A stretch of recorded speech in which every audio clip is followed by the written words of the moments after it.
So, things to consider before getting a Spaniel puppy. Now, the first thing that I would do is do your research. So, speak to as many Spaniel owners as possible because they will tell you exactly what it's like owning a Spaniel, warts and all.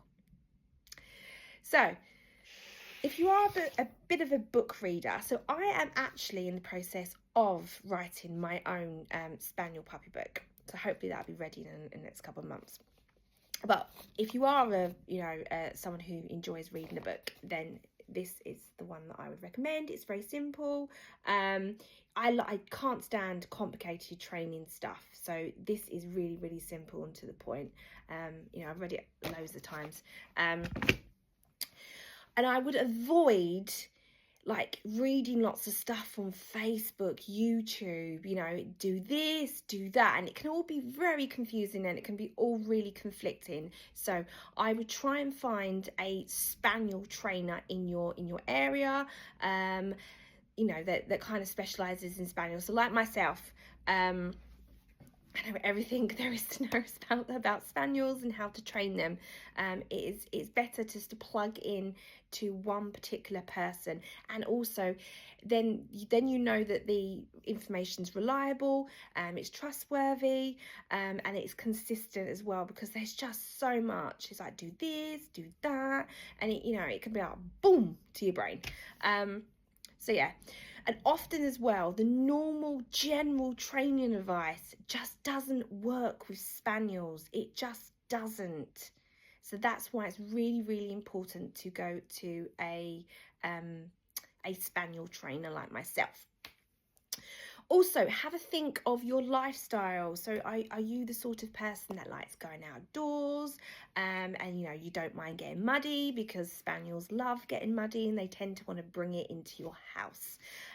So if you are a little bit house proud, then maybe Spaniels are maybe not for you. So think of the kind of Spaniel you want. So think about what is it that you want your dog to do. So, if you're looking to take your dog out on a shoot, then you would need to get like a working line. If you wanted to, show them. So I'd definitely get a show cocker. So you really got to think about what kind of dog you want. So if you want to be like a family pet, then you're thinking of getting a working line Spaniel, then you need to be thinking, right, okay, so how am I going to fulfill its needs? So that's the important things. You've got to fulfill a Spaniel's needs, because otherwise they will do unwanted behaviour that's going to drive you round the bend and completely ruin your life.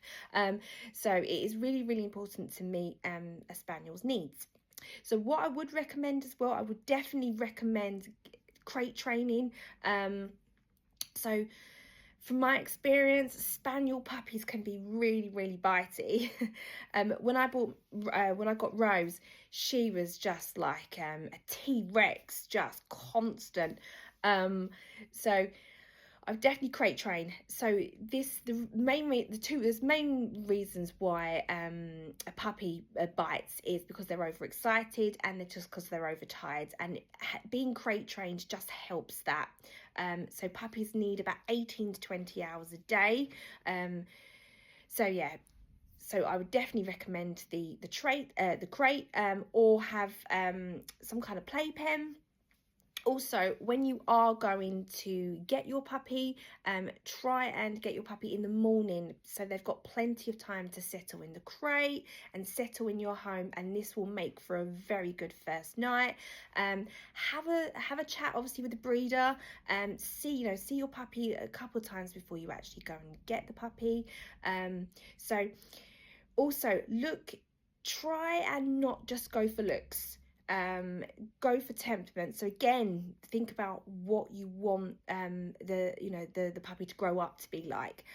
So if you want so when I was getting Rose, I knew I wanted a really nice, confident dog, because I knew I wanted to demo with her, and I knew that I'm going to have my other dog, so I needed a really confident dog. So she was just basically just pouncing on the other dog, the other puppies, and just being, looked very, very confident, was just kind of like looking at me, and I was like, that's my puppy, that's my puppy. So if you want that, you know, you need to avoid sort of the nervous one in the corner type thing. So yeah, so again, it just depends on what you want. So have a look at, make sure you see mum, you know, and dad if possible, and ask lots of questions about what the temperament that, you know, that they are, because that's important. So if the mum is really, really like barky and really nervous, then it's quite likely that the puppies will be barky and a little bit nervous. So yeah, right. So I hope that helps. It's been like quite a lot of information just like on to you. So yeah.